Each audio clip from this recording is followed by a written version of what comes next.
Bine ați venit, dragilor din Zodia RAC, oriunde v-ați afla în această lume. Suntem din nou împreună la o nouă lectură pentru următoarea perioadă a lunii iunie, mai precis perioada cuprinsă între 8 până pe 14 iunie. Așa că, dragilor, toți cei care aveți nu doar soarele, ci și luna, Venus sau poate ascendentul în Zodia RAC, această lectură este de asemenea și pentru voi. Desigur, nu uitați, este totuși o lectură general colectivă, așa că vă rog să luați decât ceea ce va rezona cu voi. Dar, desigur, înainte de a începe lectura propriu-zisă, vreau să le mulțumesc din suflet tuturor celor care sunteți deja aici, care mă susțineți și care de fiecare dată sunteți alături de mine prin comentarii, prin gesturi de apreciere și prin fiecare gând bun care vine din partea voastră, așa că mii de mulțumiri tuturor. Iar cei care sunteți pentru prima dată aici pe canal, vă urez bun venit. Iar dacă la finalul acestei lecturi simțiți că ați rezonat sau pur și simplu v-a plăcut, nu uitați să vă abonați, dragilor, este gratuit și în acest fel nu veți pierde niciuna dintre lecturile mele. Cum de-al minteri, folosiți instrumentele puse la dispoziție de către YouTube prin a vă arăta sprijinul și aprecierea față de acest conținut, cum ar fi hype, like, super like. Deja cred că mulți dintre voi știu acest lucru. Și acum, haideți să vedem care este și energia voastră în această nouă săptămână de iunie și cum putea să fie alta decât Mama Stea. Aici vorbim, este o interpretare foarte spirituală a Fecioarei Maria. Cum ai putea să fii o adevărată mamă, dar pentru tine însăți? Dragii mei, voi sunteți într-o săptămână în care aș spune că energia voastră este mai mult de înțelegere. Ce trebuie voi să înțelegeți dintr-o anumită poate situație, de ce se întâmplă această situație și ce este de învățat din respectiva situație. Dat fiind acest lucru, această carte îmi vorbește despre grijă, dar o grijă de voi, o iubire față de voi, felul în care poate voi tratați pe ceilalți depinde foarte mult de felul în care voi vă tratați pe voi. Poate unii dintre voi aveți nevoie de o vindecare emoțională. Aveți nevoie să fiți mult mai compasivi cu voi înșivă. Poate că începeți să vă dați seama că nu-i puteți susține pe ceilalți dacă voi nu vă susțineți pe voi.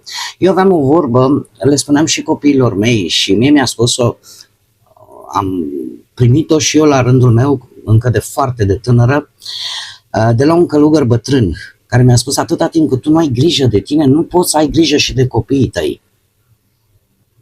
Și eram și într-un cadru foarte complicat și foarte dur. Și așa este, ăsta este adevărul. Așa că, dragilor, voi sunteți trebuie să învățați să vă susțineți și să vă iubiți pe voi, pentru că se pare că ați avut o perioadă în care ați preluat prea multă responsabilitate, mai ales emoțională, și ați avut tendința de a duce totul singuri.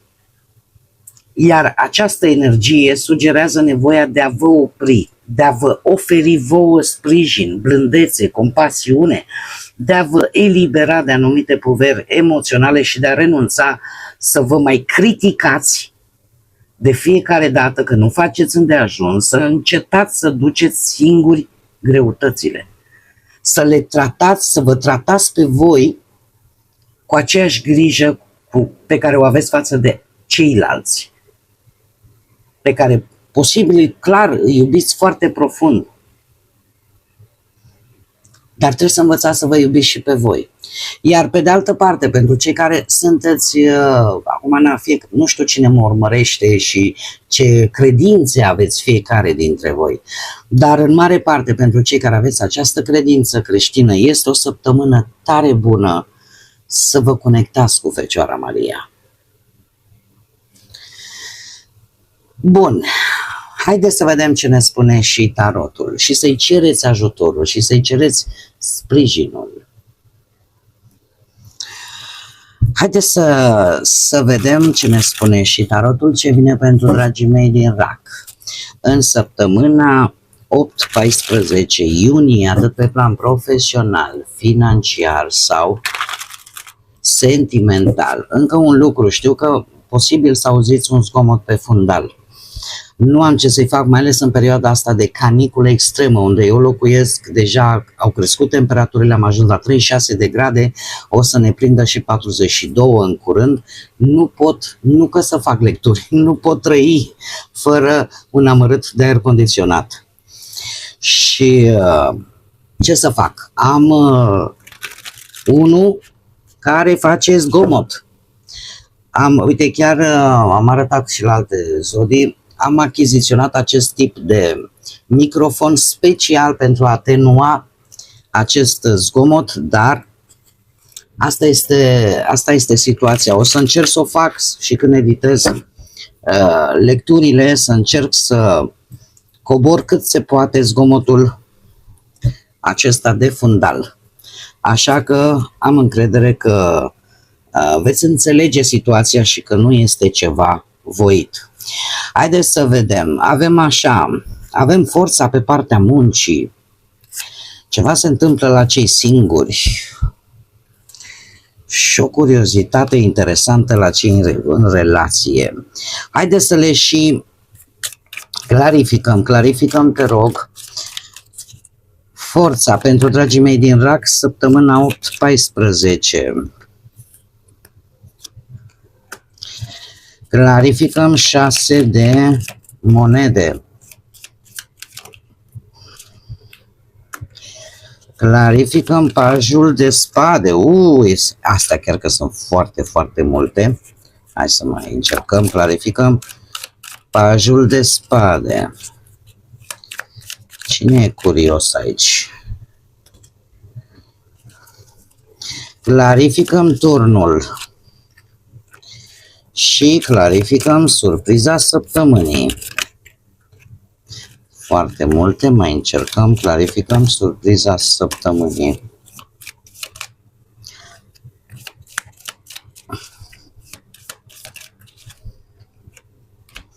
Bun. Haideți să vedem.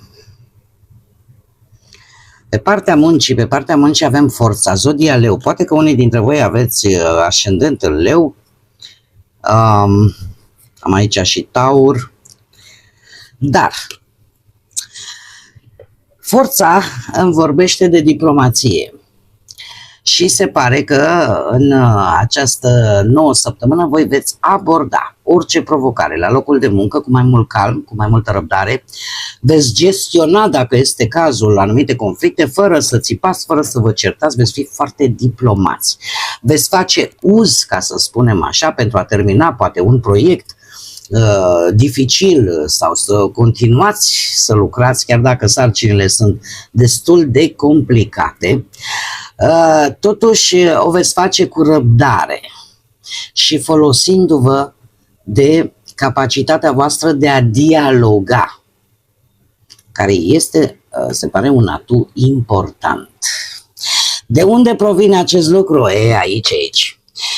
Provine de la a face ceea ce este drept. Voi, la locul de muncă, mulți dintre voi, poate cei care lucrați într-o echipă, sunteți ca într-o familie, să vă simțiți ca într-o familie. Și atunci, în ideea de a face lucrurile cât mai drept, cât mai bine, apare, cum să spun eu, o schimbare. Îmi cer scuze. Se mișcă ceva foarte rapid, mai ales că avem aici zodia taur. Poate că există cineva care de obicei dă sfaturi destul de bune și atunci cumva se mișcă. Lucrurile încep să se miște și să apară schimbări, să apară vești importante, poate o aprobare rapidă, poate pentru un job sau un plan, sau o decizie neașteptată, dar făcută într-o manieră corectă.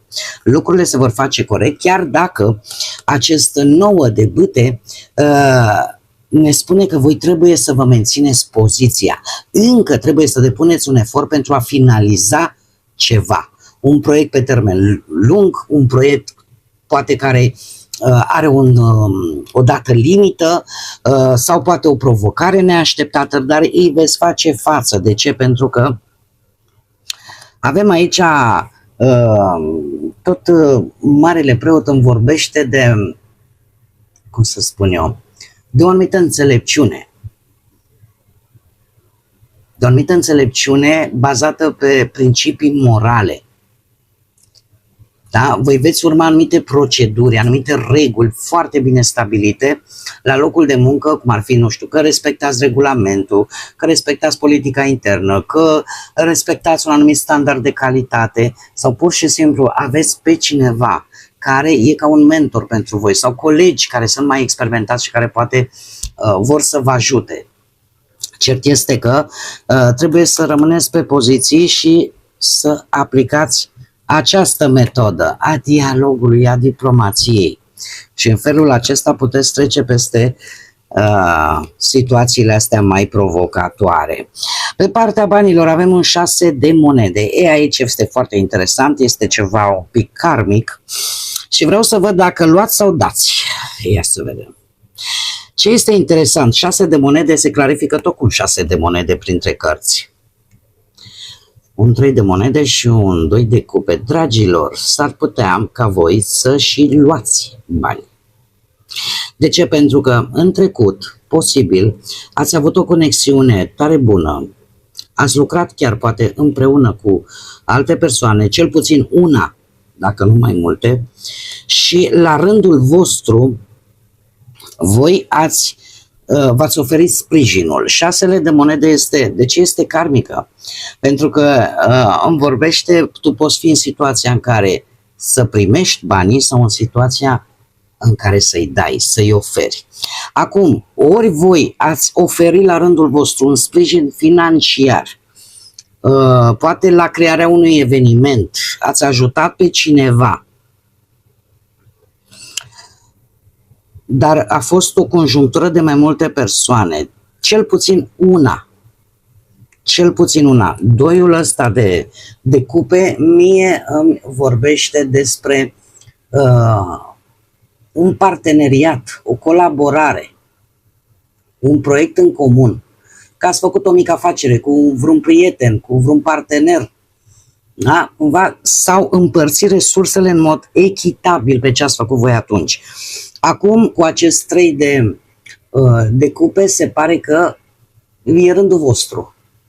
Da? Să aveți un posibil câștig legat de această colaborare sau de un anumit eveniment care să genereze ceva venituri. Acum suntem și în epoca anunților și asta e un eveniment. Și aici ai posibil să vă iasă bine, să se întoarcă roata în mod pozitiv la voi, pe partea asta a bănuților. Așa că ajungem tot la 6 de monede, care pe partea banilor simbolizează posibile câștiguri, bonusuri, e adevărat, temporare, sau cadouri financiare, sau recompense, sau un sprijin din partea cuiva. Cert este că îi veți primi.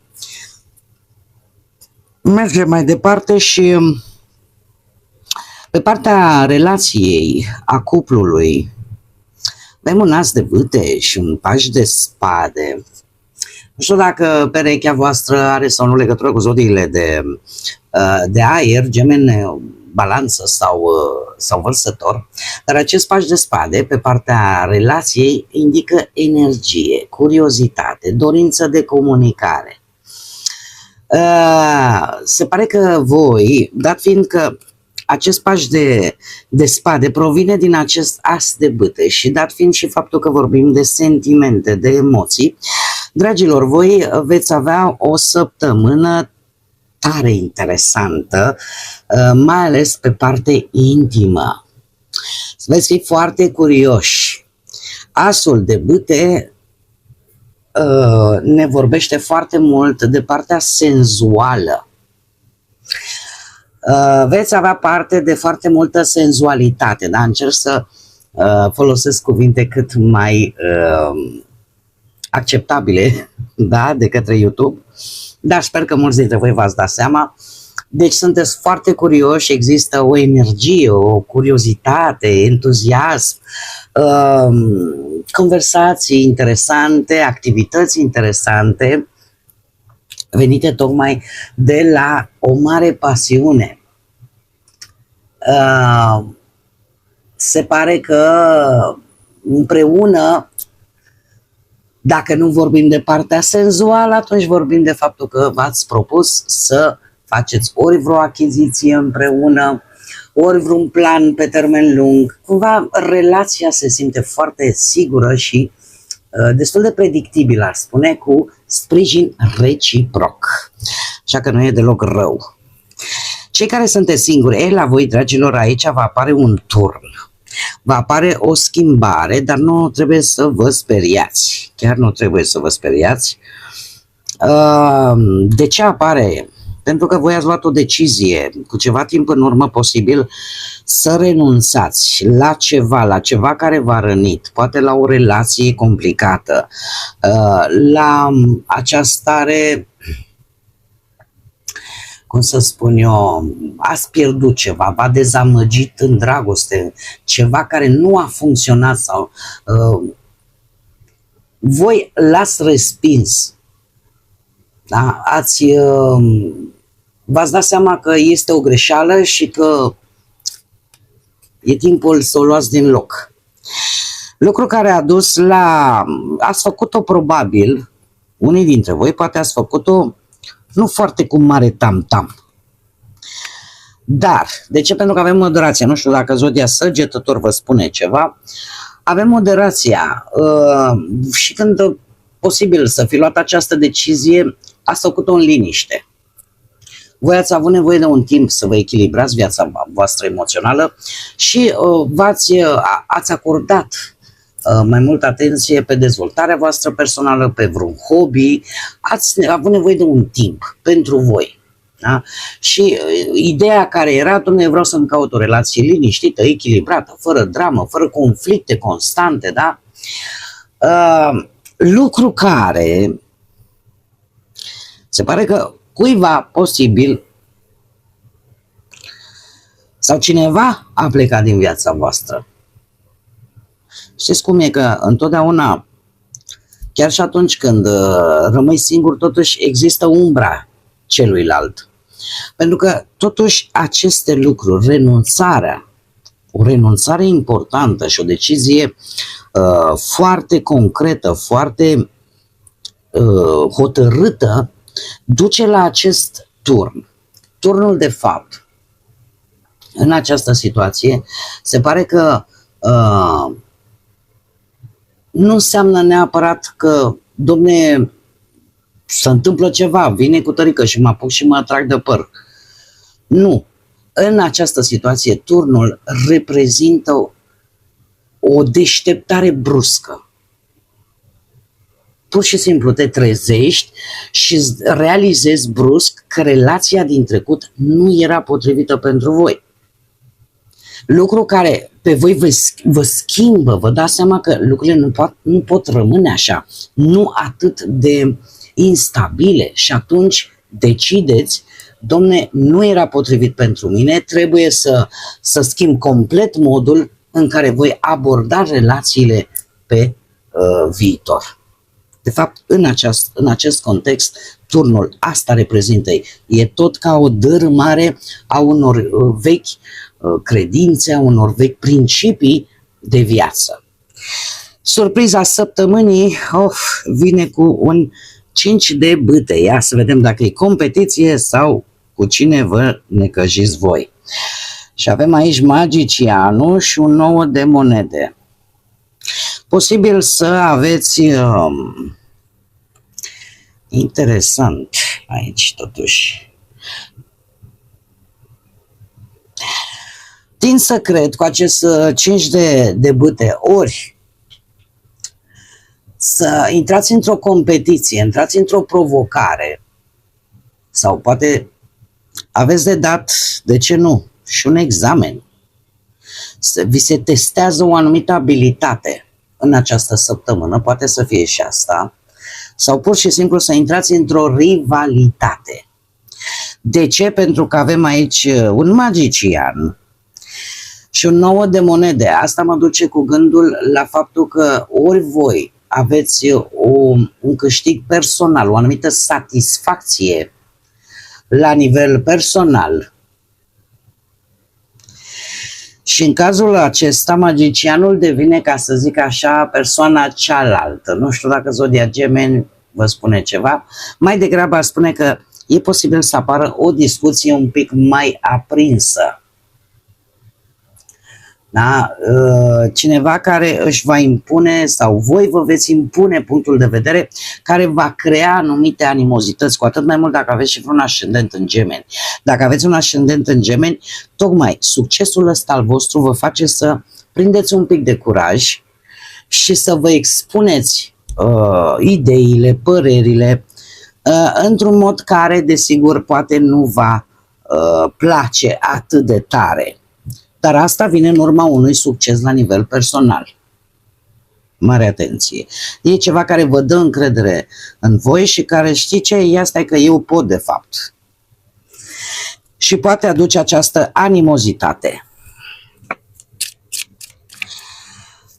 Mergem mai departe, haideți să vedem și care este mesajul final pentru voi, dragilor din Rac. Mesajul final pentru dragii mei din Rac, săptămâna